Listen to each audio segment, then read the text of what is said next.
In this video, we will be looking at solving systems of equations by graphing. By the end of this video, you should be able to solve a system of equations graphically. So let's take a look at when a system of equations would come up. So our situation number one, a business rents skates and bicycles. They charge $15 per day for the skates and $30 per day for the bicycles. In one day, the business has a total of 25 rentals and collects $450. 25 total rentals. It does not distinguish between skates or bicycles. 25 total. And collects $450 total for the rentals. What is the number of pairs of skates rented and the number of pairs of bicycles rented? So that's what we're looking for. How many skates and how many bicycles were rented. So for now, we're just going to set this up. We'll come back and solve this together in class. But let's set up this equation. So first, let's look at $15 per day for the skates. So $15 per day for the skates. We'll call skates X.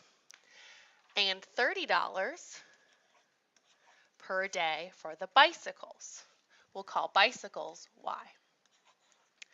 Is equal to, now, $15 plus $30.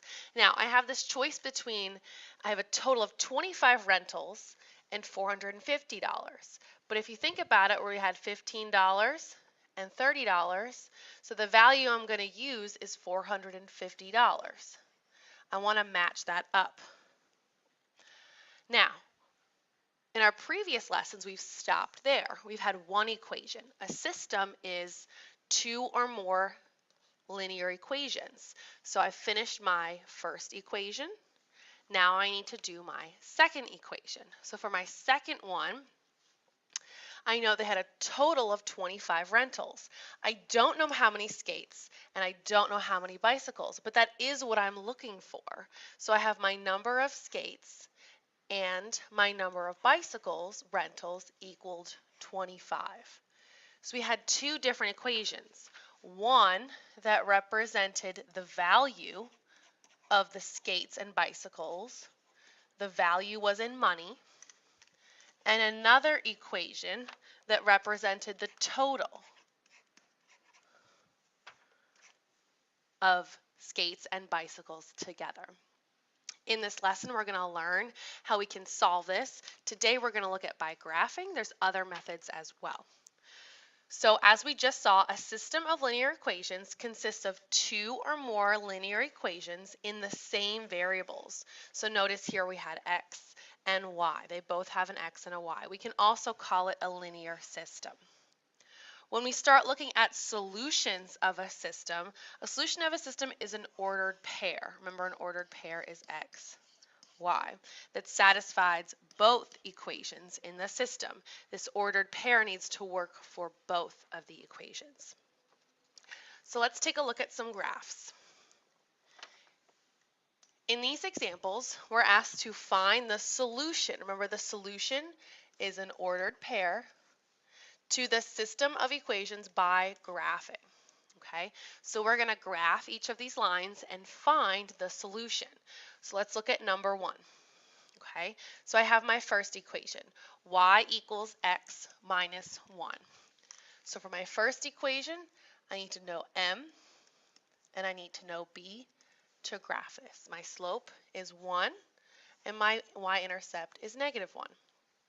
I'm going to start at -1 and I go up 1 and over 1, up 1 and over 1, up 1 and over 1. I'm going to fill in all the points I can. I'm even going to go back to my original one and extend it in the other direction because I'm looking for an intersection point, looking for where these two graphs are going to touch. So I want to have all the points possible. I then want to draw a line through these points. There is my first line. Then I'm going to graph my second line. So I have y equals 2x plus 2.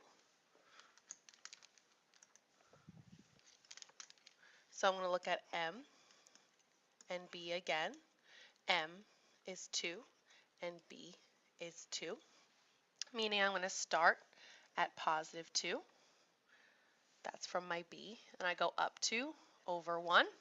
Again, I want to extend it in both directions. So this time we're going to come back here, and we're also going to go down 2 and over 1. It's still increasing, but now we're going to complete the line and go the other direction.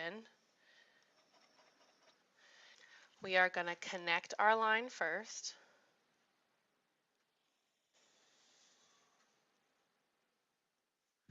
Draw a nice line through there.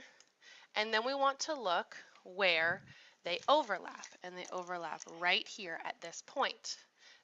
That point is 1, 2, 3, negative 3, down 1, 2, 3, 4, negative 4. So that is the solution to this system. These two graphs will intersect at negative 3, negative 4.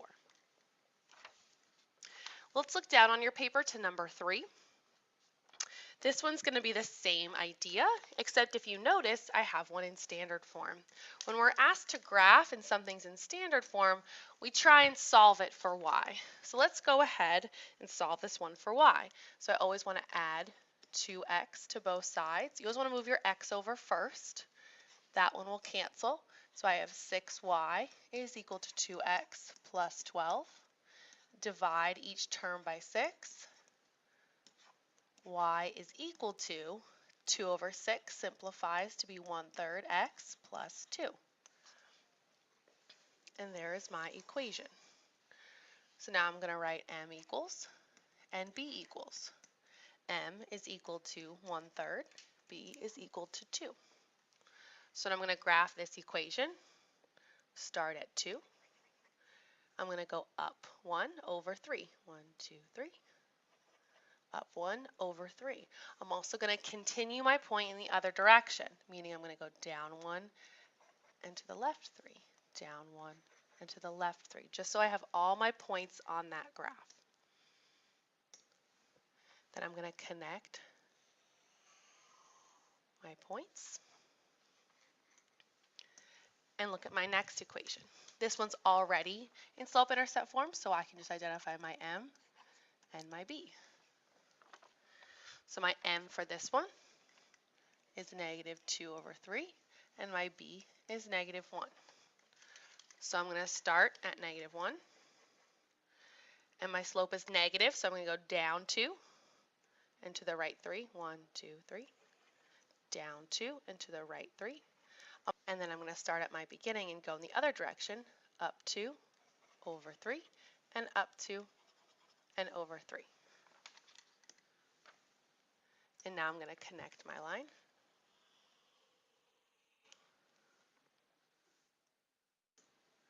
And we can see here my intersection is at this point, 1, 2, 3. My x-coordinate is negative 3, up 1.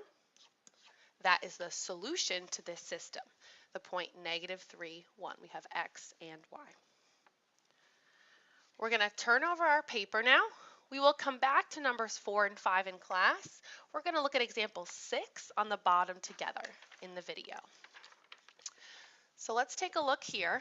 These directions say, check if the given point is the solution to each of the linear systems. So here we're being asked, is this the point where the lines intersect? So is this point that point that we just looked at on the graphs? Is it true? So in order to do that without the graph, we're going to test the point. So we're going to substitute in x and y in for each of these. So I'm going to substitute in here. If 2 is y, that's going to go in for y. So 2 equals, I have my 2 and x is 1. 2 is equal to 2 times 1 is 2. And that does work. That is true. I'm going to try it for my second point. Y is 2, so I'm going to put 2 in for y, equals my x is 1 plus 1. 2 is equal to 1 plus 1 is 2, so that's true. So yes,